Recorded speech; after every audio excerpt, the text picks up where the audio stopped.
Hello friends, soil mechanics की worksheet first की problems देख लेते हैं। हमने पहला दिन था इसलिए ज़्यादा लेंदी वर्कशीट नहीं दी थी। धीरे धीरे लेवल बढ़ेगा तो आप उस चीज़ को आसानी से ग्रैप्स कर पाएंगे। पहला क्वेश्चन है, अर्थ एम्बैंकमेंट से रिलेट करके वाटर कंटेंट दिया है, बल्क डेंसिटी दी है, स्पेसिफिक ग्रेविटी दी है और वाइड रेशियो पूछा है। अगर इस पूरी वर्कशीट की बात करो तो इसमें 6 से 7 फार्मूले ऐसे हैं जो यूज हुए हैं। पहले हम क्वेश्चन के थ्रू जैसे क्वेश्चन को लगाया जाना चाहिए वैसे चलेंगे, फिर लास्ट में समराइज करके वो 6 से 7 फार्मूले जो आपको कम से कम 15 नंबर का एक क्वेश्चन वहाँ मेंस में इस वाले सेक्शन से आना तय है जो आज की वर्कशीट है। इसलिए हमने इन्हीं क्वेश्चंस की वो रखी थी, एक जोन रखा था, उससे बाहर नहीं निकले थे, तो उनको हम लास्ट में समराइज कर देंगे। अभी क्वेश्चन के थ्रू चलते हैं। जैसे पहला क्वेश्चन जो है इसमें सामान्य तौर पे एक फार्मूला आप जानते हैं, जो सामान्य तौर पे बल्क यूनिट वेट का फार्मूला होता है गामा टी बराबर GS plus SE into gamma W बटे 1 प्लस ई। ये फार्मूला आप जानते हैं बल्क यूनिट वेट का। बल्क डेंसिटी दी है और डेंसिटी और यूनिट वेट का रिलेशन आपको अच्छे से पता है, कोई उसमें डाउट होने की बात है ही नहीं। रो बराबर गामा अपॉन जी, ठीक है। अगर यहाँ पे गामा की जगह कुछ रखें तो रो इंटू जी रख सकते हैं, और आप जी क्योंकि गामा डब्लू भी उसी हिसाब से कन्वर्टेड होगा तो जी कैंसिल हो जाएंगे। तो चाहें तो इस फार्मूले को कन्वर्ट करके उसी फॉर्मेट में लिख सकते हैं। मतलब ये जो गामा टी बराबर गामा डब्लू है, यही वाला फार्मूला कन्वर्ट होके लिखा जा सकता है। जो बल्क डेंसिटी है वो बराबर GS plus SE into rho W upon 1 plus E. ये यस इंटू ई होता है, ठीक। अब एक फार्मूला आप पढ़ते हैं यस ई बराबर WG। अगर चाहें तो ये चीज़ यहाँ रिप्लेस कर दें। जब WG से रिप्लेस करेंगे तो ये G स्पेसिफिक ग्रेविटी को रिप्रेजेंट कर रहा है, तो ये G स्पेसिफिक ग्रेविटी यानी GS बाहर आ जाएगा, तो फार्मूला कन्वर्ट होके बचेगा GS बाहर ब्रैकेट में 1 plus W into rho W बटे 1 प्लस ई। ये फार्मूला बचेगा। तो अगर इस प्रश्न को ध्यान से देखो तो 17% ये W दिया है, GS आपको 2.65 दी है, बल्क डेंसिटी 1.9 दी है। इस वाली इक्वेशन में अगर आप रखेंगे तो ईजिली आपको वैल्यू मिल जाएगी। किसकी वैल्यू मिल जाएगी? ईजिली आपको E की वैल्यू मिल जाएगी।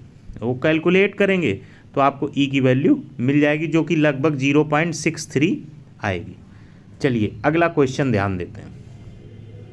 एक सैंपल है सॉइल का जिसकी पोरोसिटी दी गई है और स्पेसिफिक ग्रेविटी दी गई है, वाइड रेशियो कैलकुलेट करना है, ड्राई डेंसिटी, यूनिट वेट। फिर से वही चीज़ है, सिंपल आपको फार्मूले यूज करने हैं। एक फार्मूला ये पता है N बराबर E अपॉन 1 प्लस ई होता है, या दूसरे तौर पे अगर फार्मूले को याद रखो तो वो E बराबर N अपॉन 1 माइनस N। इसका यूज करोगे तो E की वैल्यू 0.538 या 0.54 आ जाएगी। इसके बाद एक हिस्सा लग गया। अब ड्राई डेंसिटी और यूनिट वेट का मतलब गामा डी और गामा टी की बात कर रहा है, ठीक है। तो गामा डी और गामा टी निकालने का तरीका क्या है? जो गामा टी का फार्मूला होता है जहाँ पे G प्लस SE हम लिखते हैं, जब ड्राई की बात करेंगे तो ये यस जो है फैक्टर वो 0 हो जाएगा। तो ये गामा टी का जो फार्मूला आता है वो उसी में से यस को 0 रखने पे मिलता है GS गामा डब्लू बटे 1 प्लस ई।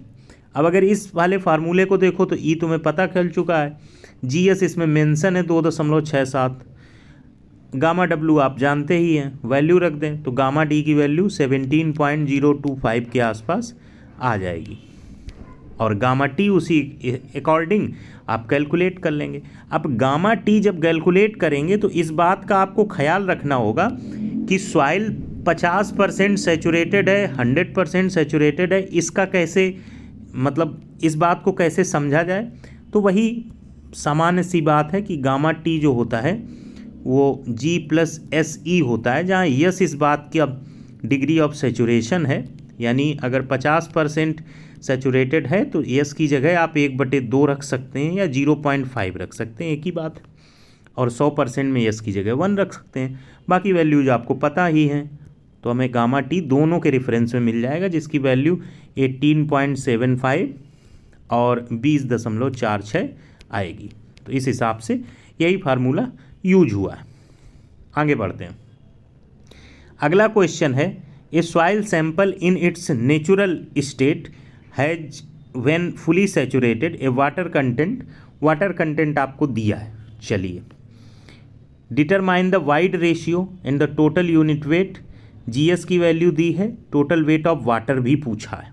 अब देखिए, इस क्वेश्चन को करने के कई तरीके हो सकते हैं, अपने अपने तरीके से आप कर सकते हैं, लेकिन एक सामान्य सा तरीका जो यूज करना है आपको अंडरस्टैंडिंग के साथ, वाइड रेशियो पूछा है तो यस सी बराबर डब्लू जी। पहला फार्मूला लगाएंगे, फुली सैचुरेटेड है तो यस की वैल्यू 1 हो जाएगी। डब्लू आपको 32.5 दिया तो 0.325 हो जाएगा। जी आपको 2.69, ई यहाँ से निकल के आ जाएगा 0.87। एक हिस्सा हल हो गया। अब dry and total unit wait, वही बात फिर आ गई। गामा डी बराबर जी एस गामा डब्लू बटे 1 + ई। गामा डब्लू 9.81 रखेंगे, वैल्यू सॉल्व करेंगे तो ये आ जाएगा 14.08 किलो न्यूटन पर मीटर क्यूब। ठीक, इसके बाद गामा टी निकालना है, तो गामा टी में बस वही फिर से फार्मूला, मतलब वही क्वेश्चन है, अलग अलग ईयर में पूछे गए हैं, महत्वपूर्ण है टॉपिक, तो इसलिए हमने ज़्यादा number of question G plus A C upon 1 + E gamma W solve करेंगे तो 18.65 आ जाएगा। 18.65 उठा के सिर्फ वैल्यू रखनी है। ठीक है, अब अगर देखा जाए तो आपसे एक और चीज़ उसने पूछी है, वो है calculate the total weight of water required to saturate a soil mass of volume 10 metre cube. एक चीज़ ध्यान दीजिएगा, जो उसने ये पूछा है इसको कैसे कैलकुलेट, वॉल्यूम ऑफ वाटर अगर हमें पता हो और यूनिट वेट से हम मल्टीप्लाई कर दें, मतलब वॉल्यूम ऑफ वाटर अगर हमें पता है और उसमें unit weight of water multiply कर दें तो हमें आंसर आ जाएगा। और वॉल्यूम ऑफ वाटर क्या होगा, total volume of solid into gamma W. अब कहाँ समस्या आई, टोटल वॉल्यूम तो 10 मीटर क्यूब पता है, वॉल्यूम ऑफ सॉलिड कैसे पता चले, तो उसमें फार्मूला वी एस बराबर वी अपॉन 1 + ई लगा दीजिए। ई आपको पता ही है, उठा के रख दीजिए, तो फाइनल आपका जो आंसर आ जाएगा वो 45.75 आ जाएगा। तो इस तरीके से ये वाला क्वेश्चन भी लग जाएगा। फिर अगला क्वेश्चन है द इन सीटू परसेंटेज। आपको इन सीटू परसेंटेज वाइड्स का मतलब आपको एन की वैल्यू दे दी है 0.34। Determining the density dried sand from the stratum was first filled loosely in 1 litre mould and then was vibrated to गिम। देखिए, जब पूरा क्वेश्चन आप पढ़ेंगे तो आपसे पूछ रहा है डेंसिटी इंडेक्स, जिसका सीधा सा फार्मूला होता है E I D is equal to, या वही density index E max minus E बटे ई मैक्स माइनस ई मिन। ये मेन चीज़ आपको पता है। अब ई मैक्स मतलब वाइड्स ज़्यादा हों तभी तो ई मैक्स आएगा। मैक्सिमम वाइड रेशियो ये कब होगा, जब लूज सॉइल हो, लूजली बाउंडेड हो, लूजली फिल्ड हो। तो यानी कि जो यहाँ पे लूज ड्राई मास की बात है वो किससे रिलेट करेगा, ई मैक्स से, और जहाँ डेंसनेस होगा वो किससे रिलेट करेगा, ई मिन से। तो एक हिस्से से ई मैक्स आ जाएगा, दूसरे वाले से ई मिन आ जाएगा, ई एन वाले से ई आ जाएगा, क्वेश्चन खत्म हो गया। अब करना है हमें तो कैसे करेंगे, तो समझ लीजिए। ई मैक्स जब निकालेंगे तो सिंपल सा फार्मूला आपको लगाना है, कुछ नहीं करना है। 1 + E max is equal to G S rho W upon rho D for loose. अब कह दो ये फार्मूला ये उसी फार्मूले से आया है जो इसके पहले हम फार्मूला पढ़ रहे थे, ड्राई डेंसिटी जो निकाल रहे थे, जहाँ पे ड्राई डेंसिटी निकाल रहे थे उसी में यसी बराबर डब्लू जी, और जो ओरिजिनल फार्मूला था उसमें यूज करके यही फार्मूला निकलेगा, कुछ भी नया नहीं है, सामान्य तौर पे यूज किया गया। अभी जब हम पढ़ते थे गामा डी बराबर जी एस गामा डब्लू बटे 1 + ई, तो इसी का 1 + ई इधर ले गए हम और गामा डी नीचे लग गए हैं। गामा डब्लू को रो के फॉर्मेट में जी कैंसिल हो गया, तो फार्मूले से इससे कतई परेशान नहीं होना, ये वही फार्मूला है। यानी 1 + ई मैक्स बराबर जी एस गामा डब्लू बटे रो डी फॉर लूज। जब मैक्स की बात करेंगे तो लूज की बात करेंगे। अब अगर ध्यान से देखो तो अब हमारे पास समस्या सिर्फ इतनी बची, हमारे पास सिर्फ समस्या इतनी बची, कितनी बची कि हम ये कैसे निकालें रो डी फॉर लूज। ये तो बहुत सिंपल है। देखिए रो डी लूज कंडीशन में अगर आप निकालेंगे तो डेंसिटी क्या होता है, मॉस अपॉन वॉल्यूम, और वॉल्यूम ऑफ मॉल्ड आपको 1 लीटर दिया है। अगर आप क्वेश्चन में जाए तो वॉल्यूम ऑफ मॉल्ड 1 लीटर दिया है, 1 लीटर मॉल्ड, इसको सेंटीमीटर में बदलेंगे तो 1000 सेंटीमीटर क्यूब हो जाएगा। और मास आपको 1610 दिया है, तो 1610 बटे 1000, तो इससे आ जाएगा 1.6 ग्राम पर सीसी। और यही काम आप अगर डेंस में कर देंगे तो वहाँ पे 1980 है, तो 1980 बटे 1000 कर देंगे तो ये आ जाएगा 1.98 ग्राम पर सीसी। अब रोडी और लूज और उसका पता चल गया। अब दोनों कंडीशन में सिंपली आप केवल वही चीज़ 1 + ई मैक्स और 1 + ई मिन करके फार्मूले में रख दीजिए। कौन सा फार्मूला था फिर से बता देते हैं, 1 + ई मैक्स कुछ नहीं है, वही फार्मूला है, बस कन्वर्ट करके लिख दे रहे हैं, जी एस रो डब्लू बटे रो डी फॉर लूज, और यही लग जाएगा 1 + ई मिन बराबर जी एस रो डब्लू बटे रो डी फॉर डेंस। और दोनों को लगाकर आपके सामने ई मैक्स और ई मिन की वैल्यू आ जाएंगी, और 0.34 के करस्पॉन्डिंग ई की वैल्यू 0.515 आई जाएगी, जहाँ पे आप ई बराबर n/1 - n लगा देते हैं, उसमें कोई डाउट नहीं है। अब बस उसके बाद आई डी का फार्मूला आपको लगा देना है, आई डी बराबर ई मैक्स - ई बटे ई मैक्स - ई मिन, वैल्यू रख देंगे तो 46.13 आ जाएगी। किसकी वैल्यू, आई डी की। क्या फार्मूला था, ई मैक्स - ई बटे ई मैक्स - ई मिन। चाहे कोई चीज़ सरल हो या कठिन हो, उसके प्रति बेटर अंडरस्टैंडिंग एग्जाम में आपकी स्पीड और एक्यूरेसी दोनों बहुत टॉप क्वालिटी की रहेगी, तो अदर क्वेश्चंस जो थोड़े टिपिकल होंगे उनके लिए समय बच जाएगा। चलिए 5वां क्वेश्चन है, values of liquid limit, plastic limit and shrinkage limit of soil were reported as below. If a sample of this soil at liquid limit has volume this, its volume measured at shrinkage limit was this, determine the specific gravity of the soil, what is its shrinkage ratio, volumetric। Question को अगर ध्यान से देखो तो वो जी पूछ रहा है, जी क्या है, वो श्रिंकेज रेशियो पूछ रहा है, आर क्या है, वो वॉल्यूमेट्रिक श्रिंकेज पूछ रहा है, वो क्या है। अगर श्रिंकेज रेशियो की बात करें तो इसका formula volumetric shrinkage upon liquid limit minus shrinkage limit into 100 define किया जा सकता है, इस बात में कोई शक नहीं है। जी के फार्मूले की बात करें अगर, तो ये फार्मूला होता है 1/1/1/r minus shrinkage limit upon 100, ये फार्मूला जी का होता है।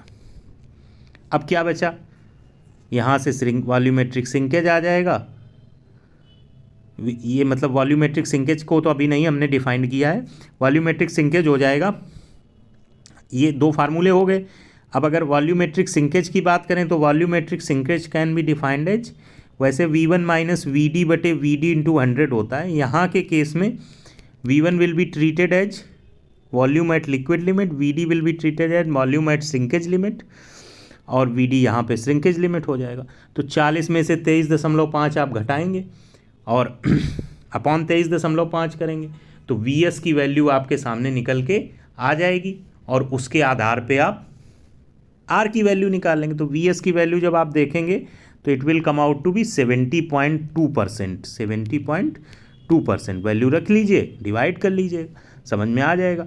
तो VS आएगा 70। अब ये VS उठा के ऊपर रख दीजिए जाकर, WL माइनस WS आपको पता ही है, जो वैल्यू दी है 60 माइनस 20 हो जाएगा, तो वहाँ से R की वैल्यू आ जाएगी 1.75। उठा के R की वैल्यू यहाँ रख दो, WS पता है, तो G की वैल्यू 2.7 के आसपास आ जाएगी। इस तरीके से क्वेश्चन लग जाएगा। अब 6वें क्वेश्चन की तरफ बढ़ते हैं। 6वां क्वेश्चन है, sampler with a volume of 45 centimeter cube filled with a soil sample,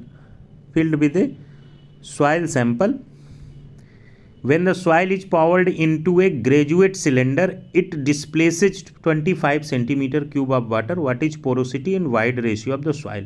बहुत सिंपल है, जितना डिस्प्लेस करेगा उतना ही वॉल्यूम सॉलिड का होगा, यानी ये 25 सेंटीमीटर क्यूब होगा। कोई कठिनाई नहीं इसमें। इसके बाद टोटल वॉल्यूम कितना है? 45। टोटल वॉल्यूम है 45। अब अगर यहाँ से E की वैल्यू पूछी जाए तो E की वैल्यू क्या होती है? VV upon VS। VV क्या होगा? V माइनस VS बटे VS। V कितना है? 45। 45 में 25 गया, 20 बटे 25, तो 0.8 आ जाएगा। E आ जाएगा 0.8। अब E 0.8 आ गया तो N निकालना कोई कठिन है? N चाहे तो E और N के रिलेशन से निकाल दें या डेफिनीशन से निकाल दें। N क्या होता है? VV upon V। यहाँ पे VV वैल्यू रख दो, आराम से निकाल लो। तो दोनों तरीके से इस क्वेश्चन को सॉल्व किया जा सकता है। तो N की वैल्यू 44.44 आ जाएगी। इस तरीके से ये क्वेश्चन आपका लग जाएगा, जिसमें कोई दिक्कत नहीं। अब अगले अगर सेकेंड पार्ट पे चलें, the void ratio and specific gravity of a sample of clay. Void ratio E आपको दिया है 0.73, G आपको दिया है 2.7, बल्क डेंसिटी, ड्राई डेंसिटी और वाटर कंटेंट। ये क्वेश्चन ESE का 10 नंबर का क्वेश्चन है। What should be the water content for complete saturation, the void ratio remaining the same. तो पहले जो बात कह रहा उसके हिसाब से अगर यहाँ पे आप SE बराबर WG लगाएंगे तो यहाँ से W की वैल्यू आपको मिल जाएगी। चूँकि 92% सेचुरेटेड है तो S की वैल्यू 0.92 रख सकते हैं आप, और रखेंगे तो W की वैल्यू आपके पास 24.87% आ जाएगी। इसके बाद गामा T और गामा D के लिए वही फार्मूले, गामा T बराबर G प्लस SE या GS प्लस SE बटे 1 plus E into gamma W। और उसके बाद गामा D के लिए अच्छा कुछ चीज़ें आप नहीं भूलेंगे, जैसे फॉर एग्जांपल उसने आपसे बल्क डेंसिटी पूछा है, और जब बल्क डेंसिटी पूछ रहा है तो गामा T निकालने से सिर्फ काम नहीं चलेगा, आपको रो T पूछ रहा है तो गामा T बटे G करना पड़ेगा। किलो न्यूटन पर मीटर क्यूब में गामा T आएगा, उसको न्यूटन पर मीटर क्यूब में बदलेंगे, यानी 1000 का गुणा करेंगे, बटे G का भाग करेंगे 9.81 का। जो फाइनल आंसर लिखेंगे वो किस में लिखेंगे? जो फाइनल आंसर लिखेंगे वो किलोग्राम पर मीटर क्यूब में लिखेंगे, ये भूलिएगा नहीं। जो फाइनल आंसर आप लिखेंगे वो किलोग्राम पर मीटर क्यूब में लिखेंगे, वो बल्क डेंसिटी होगा। तो यूनिट वेट की बात करें तो नोटेशन गामा है, बल्क डेंसिटी की बात करें तो रो है। जब भी वहाँ आप क्वेश्चन सॉल्व कर रहे हैं इस बात का ख्याल रखें, बेवजह 1 या 2 नंबर काट लेगा। अगर आपने सीधे डायरेक्ट रो वाला फार्मूला रखा तो 1 नंबर काटने का अधिकार उसके पास सुरक्षित है, क्योंकि जनरल फार्मूला जो है वो बल्क यूनिट वेट का है, उसको कन्वर्ट करके रखा जाता है। इस बात का ख्याल रखिए। और आंसर में बल्क डेंसिटी पूछी जाए तो गामा की वैल्यू रख के आप नहीं आ सकते हैं, आपको रो की वैल्यू मेंशन करनी होगी। होपफुली वीडियो हेल्पफुल होगा। क्वेश्चन सरल थे, आपने लगा ही लिए होंगे। Thanks for watching.